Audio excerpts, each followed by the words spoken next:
Monsieur le chef de file de l'opposition, honorable député à l'Assemblée nationale, chers collègues, responsables des partis politiques, mesdames et messieurs les responsables d'organisations de la société civile, chers participants et militants de CAP 2015, mesdames et messieurs, je voudrais vous souhaiter en mon nom personnel et au nom de mes collègues de CAP 2015 la bienvenue à ce deuxième colloque de notre regroupement politique sur la problématique de l'alternance politique en Afrique. Je voudrais particulièrement souhaiter la chaleureuse bienvenue au Togo à nos deux éminentes personnalités, Messieurs Francis Patrick et Albert Roger, vous qui avez certainement par solidarité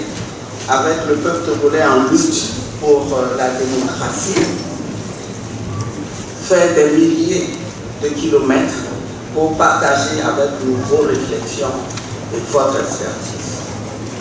CAP 2015 est un regroupement de 5 partis politiques d'obédience socialiste, à savoir l'ANC, Alliance nationale pour le changement, la CDP, la Convention démocratique des peuples africains, DSA, les démocrates socialistes africains, le PSR, Pacte socialiste pour le renouveau, et l'UDS Togo, Union des démocrates socialistes du Togo. Né en juillet 2014 d'un conclave historique, dans la perspective de l'élection présidentielle de 2015, le regroupement, qui est aussi une alliance électorale pour prendre le pouvoir et gouverner, a présenté un candidat unique à l'élection présidentielle de 2015. Nous n'avons malheureusement pas pu atteindre notre objectif, qui est de provoquer l'alternance politique, essentiellement parce que le régime séquentenaire que nous combattons a encore une fois usé de toute l'artillerie dont il dispose pour opérer un coup de force électorale. Mais pour nous,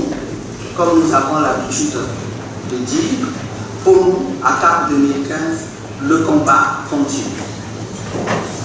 Pour l'heure, nos objectifs intermédiaires sont d'obtenir les réformes constitutionnelles, institutionnelles et électorales dont le Togo a besoin, ainsi que l'effectivité de la décentralisation qui passe par la tenue d'élections locales dont les dernières remontent à 1987. Mesdames et messieurs, en vos rangs et grades respectifs, je m'en voudrais, dans mon mot de bienvenue, de ne pas saisir cette tribune pour féliciter et remercier la conférence épiscopale du Togo qui vient de rendre public un message d'espoir adressé au peuple togolais en lutte à l'occasion du 50e anniversaire de l'indépendance du Togo. Je voudrais dire toute notre adhésion au contenu du message et en particulier à leur appel à saisir la nouvelle opportunité qui s'offre à l'Assemblée nationale, je cite, de se pencher une fois encore sur la question des réformes suite aux injonctions de la Cour constitutionnelle de reprendre la procédure relative à la proposition de loi constitutionnelle proposée par certains partis. Fin de citation. Je voudrais saluer l'initiative prise par nos collègues députés à l'Assemblée nationale,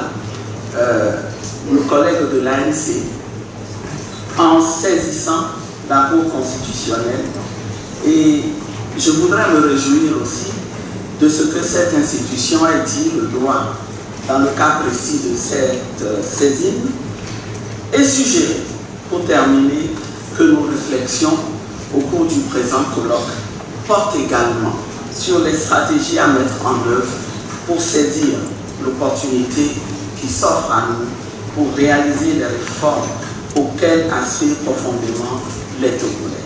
Encore une fois, Bienvenue à tous.